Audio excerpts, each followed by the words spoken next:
There are guitar players from the 80s that everyone remembers. Eddie Van Halen, Slash, Joe Satriani, Steve Vai, but what about the ones that almost joined that list? The guitar players who had the songs, the talent, the look, and the MTV videos.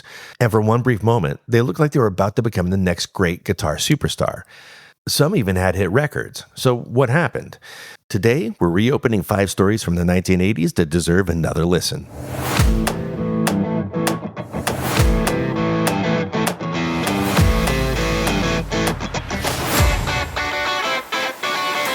I'm Christopher, and welcome back to Who Ordered the Pie, the podcast where music history, the stories behind the songs, and a little something in your glass all come together. You know, the 1980s gave us no shortage of guitar heroes. Every year seemed to introduce another player who looked destined for arena tours, magazine covers, and platinum records. The 5 musicians we're talking about today all had something else in common. They weren't just incredible guitar players, they were also the lead singers of their own bands. Some of them became household names. Others quietly took a different direction. Today we're talking about 5 incredible musicians who seemed destined to superstardom, but somehow never quite got there. Let's open our first case.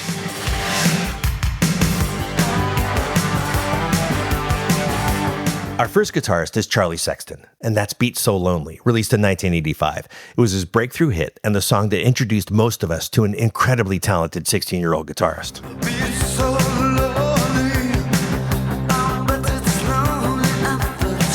The very first time I heard the song, I honestly thought it was a brand new David Bowie single. Charlie's voice had that same rich lower register that Bowie used on songs like China Girl. For the first minute or so, I was convinced it was Bowie. Then the DJ came back on and said that was Charlie Sexton. I'd never heard of him.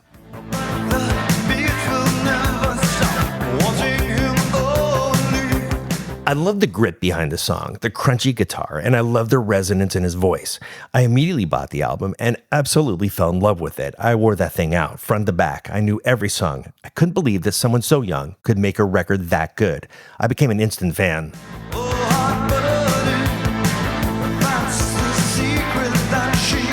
So when Charlie came through San Francisco on his first tour, I had to be there. He played at a place called Wolfgang's up in the city, and a few of my buddies came with me. I remember they gave me so much crap saying, "This kid's only 16 years old, are you serious?" But by the end of the show, they weren't laughing anymore. They were absolutely blown away. Even then, you could tell he wasn't just another MTV artist. The kid could absolutely play and sing.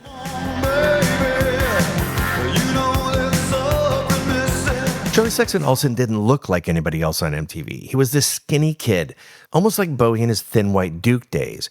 And he also looked like Edward Scissorhands before Edward Scissorhands even existed. And somehow, it worked.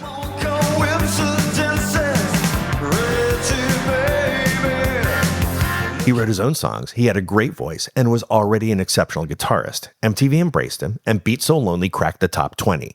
It looked like Charlie Sexton was about to become one of the next big stars of the MTV generation, and one of the next great guitar heroes.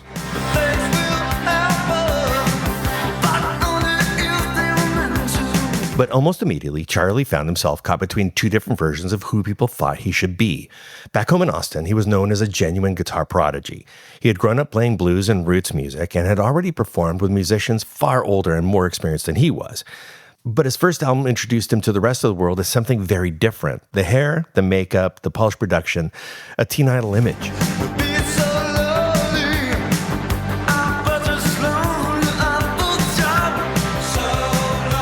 Some people actually thought that the record company had manufactured the whole thing. Charlie always insisted that that was a record he wanted to make, but the image became so powerful that sometimes it overshadowed the musician underneath it. Instead of being recognized as one of the best young guitar players in the country, he was often treated like the latest MTV heartthrob, and that created a problem.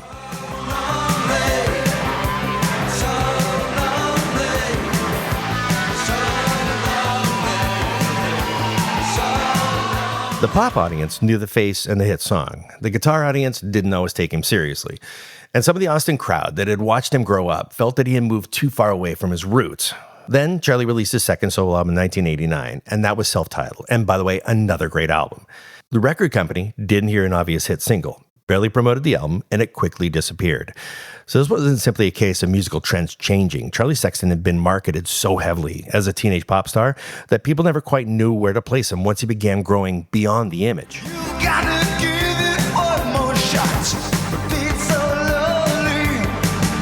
Charlie Sexton may not have become the superstar that everyone expected. Instead, he became the kind of guitarist who superstars wanted standing alongside of them.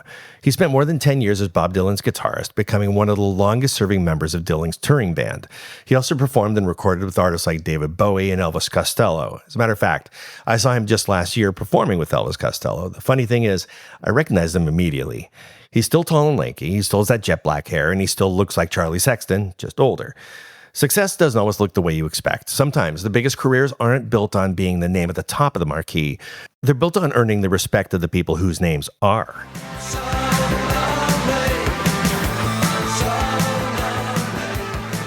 I went to a party last Saturday night. I didn't get laid. I got in a fight. Our next guitarist is Lita Ford. This is Kiss Me Deadly, released in 1988. It became her signature solo hit and helped establish her as one of the biggest female rock stars of her time. Late for my job and the traffic was bad. Had to borrow $10 from my old man. If anyone on today's list had to fight for every ounce of success, it was Lita Ford. Long before she became an MTV star, she was the lead guitarist of the Runaways. The all-female rock band proved that women could do a lot more than just stand behind a microphone. The Runaways had never become a commercial success many people thought they had deserved, but they changed rock music anyway. They inspired countless women to pick up an electric guitar and showed the industry that women could front a rock and roll band just as convincingly as the guys. Then the band broke up. Lita faced another challenge. I went to a party last Saturday night. I told you that story, it'd be alright. The 80s weren't exactly overflowing with female lead guitarists. Record companies weren't quite sure what to do with her. Was she a guitarist, a singer, or a rock star? The answer? She was all three. It ain't no big thing, but I know what I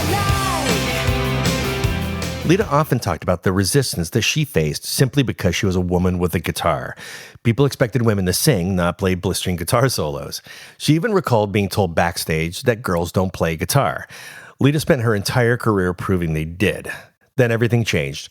Sharon Osbourne became her manager. The partnership gave Lita the biggest promotional push of her career. And before long, everything started falling into place. Kiss me once, kiss me twice. Her first hit had everything you could want from an 80s rock anthem. A killer guitar riff, a huge chorus, and one of those MTV videos that you never forget. For a while, it looked like Lita Ford was about to become one of the biggest rock stars in America. Come on, pretty baby, kiss me deadly. Then things got even better. One night, after what Lita described as a very alcohol-fueled night in the studio, she and Ozzy Osbourne stayed up until sunrise writing songs. When they finally walked out, neither of them could have known that they had just written the biggest hit of Lita's career, and Ozzy's highest charting solo single. Will you ever take me? No, I just can't take the pain. Close My Eyes Forever went on to become one of the defining rock ballads of the 1980s.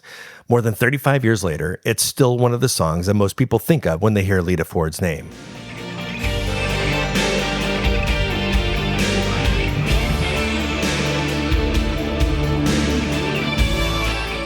Whenever I think about Lita Ford, I always think back to something I witnessed years ago.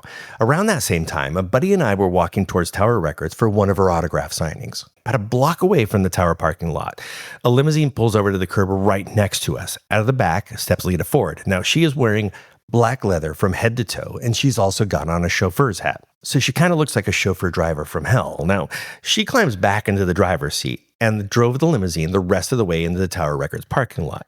A few moments later, the crowd watches as the limo pulls in. The rear door swings open, nobody gets out. So now the crowd is just staring at this empty limousine, wondering what's going on. Then slowly, the driver's side door opens, and out steps Lita Ford. The crowd goes crazy. They love it. And my buddy and I are just looking at each other going, we saw the whole thing. She didn't drive that in here, but didn't matter, right? It was a publicity stunt. It did what it was supposed to do. And it captured perfectly that MTV era. Image mattered. Making an entrance mattered. And Lita knew exactly how to put on a show. Pretty baby, kiss me. Come on, pretty baby, kiss me. Come on, pretty. So everything pointed towards an even bigger career. She had MTV, she had hit records, and she had one of the biggest rock ballads of the decades with Ozzy Osbourne. But there was never one simple reason that she didn't become an even bigger star. Now, her follow-up album never matched the success of her first solo album, and also, around the same time, Sharon Osbourne's attention was increasingly focused on managing Ozzy's career and dealing with challenges at home. Eventually, Sharon and Lita went their separate ways. Then a few years later, rock music itself began to change. Like we've talked about so many times before on this show, grunge and alternative rock pushed glam metal off the radio playlist and off of MTV. Lita was also breaking barriers in an industry that was still not used to seeing a woman as both a lead singer and a lead guitarist of a hard rock band. There wasn't just one reason her momentum slowed. It was a combination of changing management, changing music, and an industry that was still catching up to what she had already proven.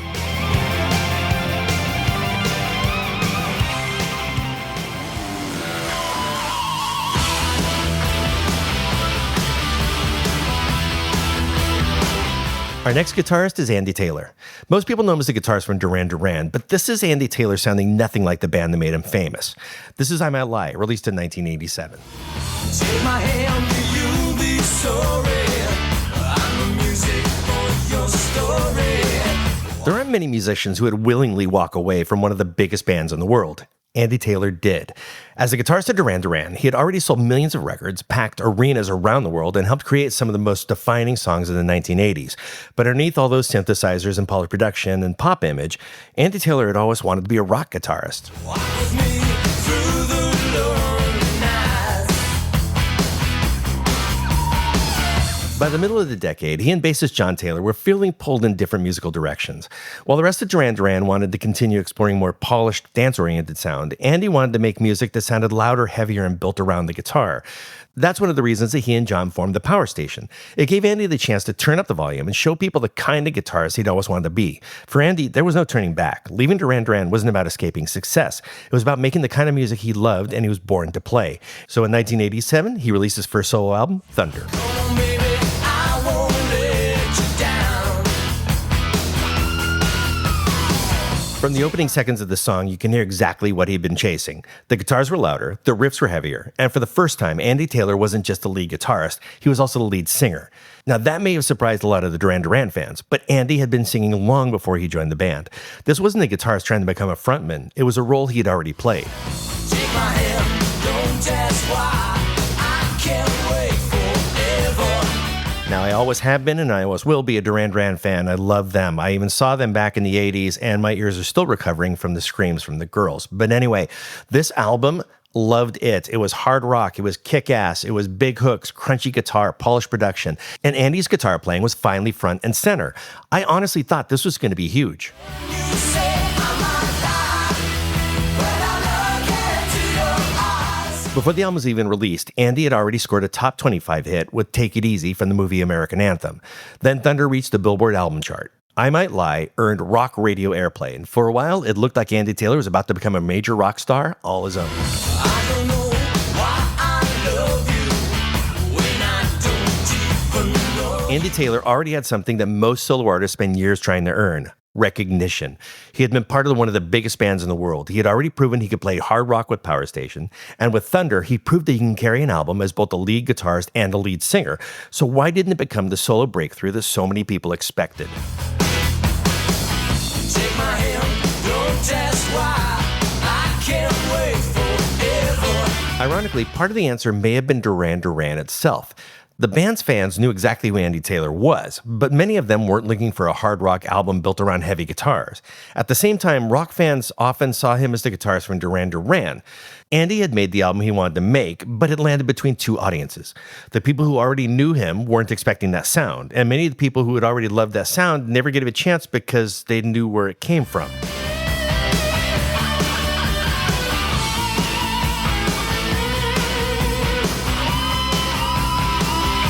Andy also said that American audiences embraced him as a rock guitarist much more readily than the audiences back home in Britain.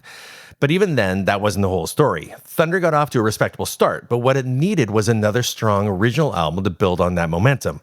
Instead, 3 years passed before his next solo release. By then, the excitement surrounding Thunder had faded.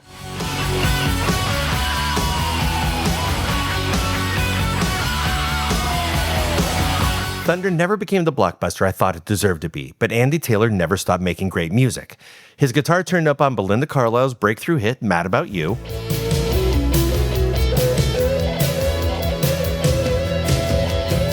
He played guitar on Robert Palmer's #1 hit, Addicted to Love, and then he went on to co-write and help produce Rod Stewart's hits like Forever Young, Lost in You, and My Heart Can't Tell You No. And in my heart, you'll always stay forever young. Looking forward so much more than that. I'm lost in you. One look in your blue eyes, and suddenly my heart can't tell you no. Chances are you've heard Andy Taylor far more than you realize. His solo career may have never reached the heights that I expected, but his guitar work, his songwriting, and his production work helped shape some of the biggest records of the late 80s. Sometimes great musicians don't disappear.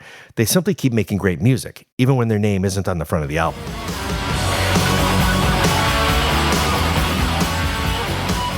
You know the stories I've been talking about wearing out cassettes, playing albums until they skipped, and buying the CD the day it came out. This is the artist I've been talking about all along. Ladies and gentlemen, Robin George.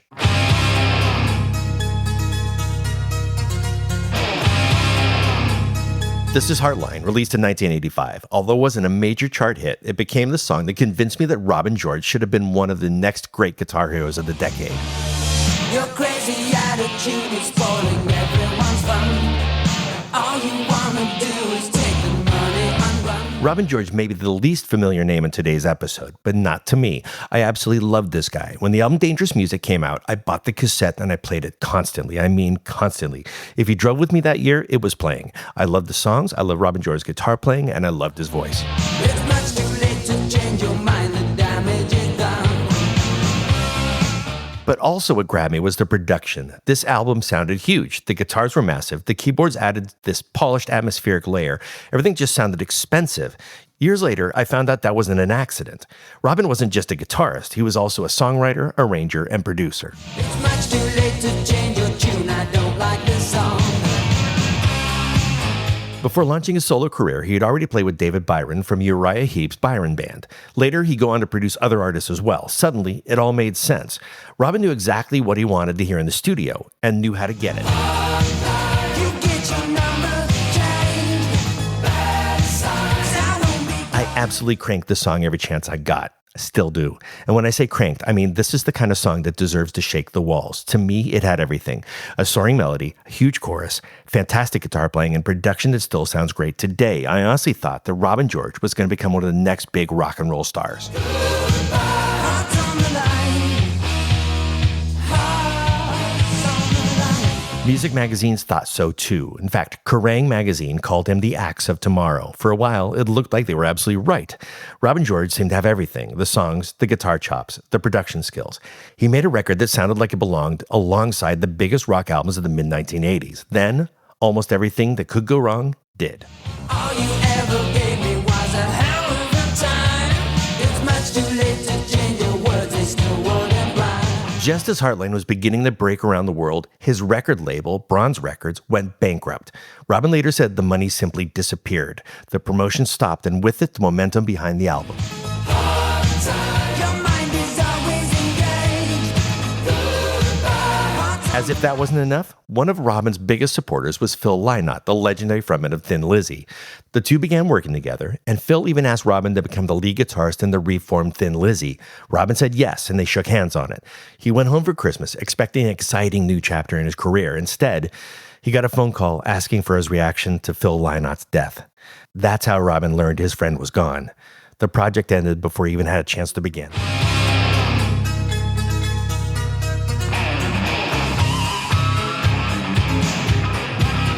Without a record company behind him, his follow-up album never received the support it needed. And there wasn't one reason that Robin George never became a household name. It was a series of setbacks, one after the other. And that's why I wanted Robin George in this episode. Not because I discovered him while researching forgotten artists, because I was there. I bought Dangerous Music when it came out, and I played it constantly. And every time I hear Heartline, I still think that should have been a hit. If you're an 80s rock fan and you've never listened to Robin George, please go back and give it a try. Then tell me if you don't end up asking the same question I've asked myself for the last 40 years. How did this guy not become a star?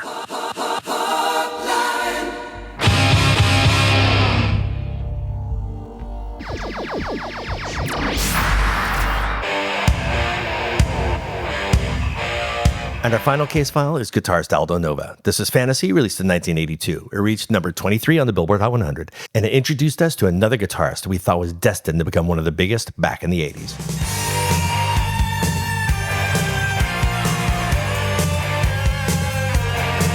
When I first started putting this episode together, Aldo Nova wasn't even on my list. I started saving him for another episode about forgotten FM classics. After all, fantasy never really disappeared. Turn on a classic rock radio station today and there's still a good chance you're going to hear it.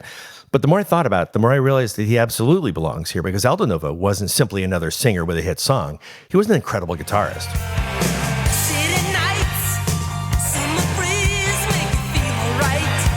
From the very first note, you knew this record was different. The synthesizers grabbed your attention. The guitar kept it there. It sounded futuristic, powerful, and unlike almost anything else on rock radio.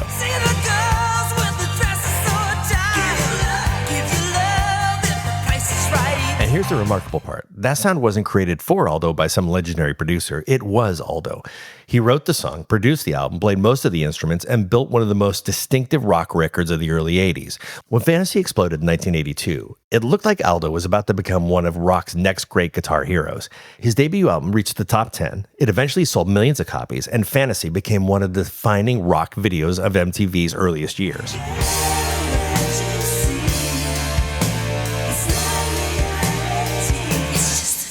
I bought the album as soon as I could, and it didn't disappoint. There wasn't just one great song on it. The whole album was packed with strong songs and incredible guitar playing. Every time I put it on, I was reminded of just how talented Aldo Nova was. In fact, just a few weeks ago, I was at a local brewery, and they had a turntable there. They were playing the album from front to back. The staff was mostly in their 20s and 30s, and I couldn't help but smile. It was nice to see a whole new generation discovering just how good this record really is.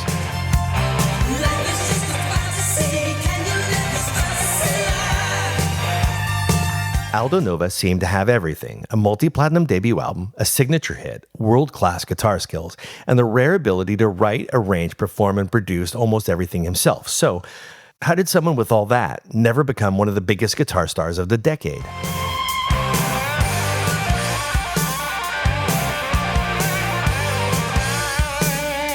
Part of the answer is that nothing he released afterward could match the impact of his first album. His follow-up, Subject Aldo Nova, still had some great music on it. Monkey on Your Back became a rock radio hit, but the album didn't produce another crossover song as big as Fantasy. Aldo later admitted that some of the writing on his follow-up records wasn't as strong. He also admitted that he was being difficult at the time, that his attitude didn't help his relationship with the record company. Then that relationship got even worse. By the time he made his third album, Twitch, Aldo felt the label was taking control away from him.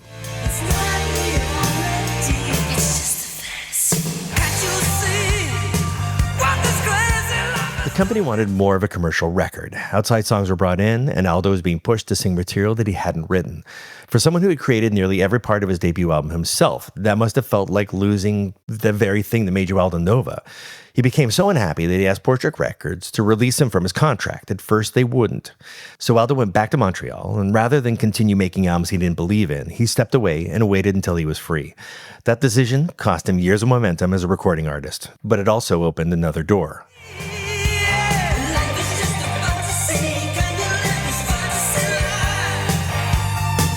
Aldo Nova began working behind the scenes with some of the biggest names in rock. He became one of Jon Bon Jovi's trusted collaborators, helping develop demos and arrangements for the Young Gun 2 soundtrack. In fact, Aldo came up with the main guitar riff for Blaze of Glory, the song that became Jon Bon Jovi's first #1 solo hit. That success led Jon to sign Aldo to his own record label. By then, Aldo's greatest success was beginning to happen behind the scenes. He developed a long creative relationship with Celine Dion, writing and producing songs for several of her albums. His work on Falling Into You earned him a Grammy when the album won Album of the Year. And one of the songs he co-wrote helped launch Dion's comeback album, which debuted at #1 in 17 countries and went on to sell more than 12 million copies worldwide.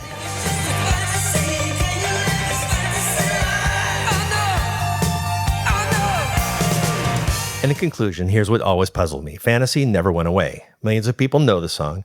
Far fewer know just how much of that record Aldo Nova created himself, and even fewer know what happened afterwards. His career didn't simply drift behind the scenes because he stopped wanting to be a rock star. His follow-up records lost momentum. His relationship with his label fell apart, and rather than surrender control of his music, he walked away. That choice may have cost him a solo career many of us expected, but it didn't end his impact. He helped shape records by Bon Jovi, Blue Oyster Cult, and Celine Dion. He became a Grammy-winning songwriter and producer whose work reached millions of people around the world. So why don't we talk about Aldo Nova the way we talk about Eddie Van Halen, Neil Schon, or George Lynch? Maybe it's because most people only heard the hit and never realized that the man behind it could write the song, play the instruments, build the arrangement, and produce the record. Aldo Nova may not have become the guitar superstar we expected, but the talent we heard on his first album never disappeared. It simply found another place to be heard. In honesty, that's a pretty remarkable legacy. Well, we've spent the last 25 minutes talking about guitarists who deserved a little more recognition. Musicians with the talent, the songs, and the chops, who somehow never became household names that many of us expected. So today's cocktail is called the Tube Screamer. And if you've ever played electric guitar, you know exactly what that is. It's a legendary little green pedal that's always helped us guitarists shape the sound for decades. It doesn't completely change your tone. It just adds a little warmth, a little more grit, and a little more overdrive. Kind of like the artist that we're talking about today. It doesn't need to be reinvented. It just needs a little push. To make one, you're going to need half an ounce of Reposado tequila, half an ounce of green chartreuse, half an ounce of dry curacao, 3/4 of an ounce of fresh lime juice, 2 dashes of orange bitters, and then you add a pinch of sea salt. You're going to shake that until it's nice and cold. Then you're going to double strain into a chilled coupe glass. Then express a lime peel over the drink and drop it in. What you end up with something that's bright, herbal, crisp, and just a little earthy. Just like the Tube Screamer pedal itself, it doesn't overpower what's already there. It simply brings out the best in it. I hope today's episode inspires you to go back and rediscover some incredible music, because sometimes the biggest names aren't the ones that leave the biggest mark. Sometimes they're the musicians whose songs become parts of our lives, even if their names slowly fade from the spotlight. And maybe you know something a little bit different about today's episode. I wasn't just telling you about these artists, I was rooting for them. When I tell you I wore out a cassette, or that I thought an album should have been huge, that's because I genuinely believe in these musicians then, and I still do. One of the reasons I started Who Ordered the Pie was to shine a light on artists who deserved a little more recognition than they received. If even one person discovers Robin George, or revisits Andy Taylor's Thunder, or hears Charlie Sexton in a whole new way because of this episode, then I've done exactly what I hoped this podcast would do. If today's episode introduced you to even one guitarist you hadn't heard of before, or inspire you to revisit one you'd forgotten, then I'd say we've done our job. If you enjoyed today's episode, please follow Who Ordered the Pie wherever you're listening. And if you have a minute, I'd really appreciate a rating or review. And if you know somebody that still loves discovering great music, share the show with them. It really does help. Thank you. Until next time, here's the loud riffs, quiet sips, and the stories in between.